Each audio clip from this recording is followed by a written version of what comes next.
I got just a minute to tell you about Arts in the Park Studio Tours, May 9th and 10th. All of these tours are free. It's worth checking out. Like Baker Welding and Fabrication. Look at all this cool stuff. Learn about how they do it.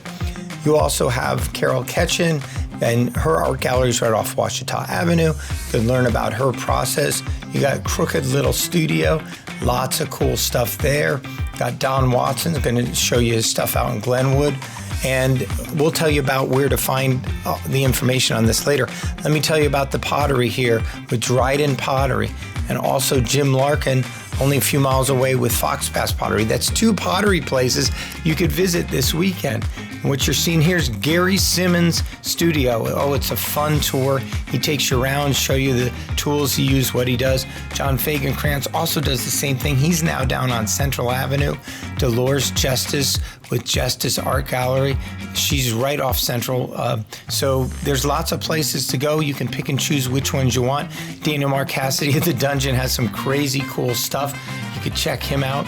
Now, and Allison Parsons has a wonderful studio right out on the lake. And then, of course, there's Riley Glass. This is always a big favorite. Watch them do this glass blowing and plate making and everything. So to find out about this, go to hotspringsarts.org. There's a little tab at the top.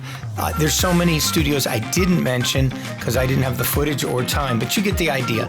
We will see you there. You are watching the Hot Springs Broadcast Network.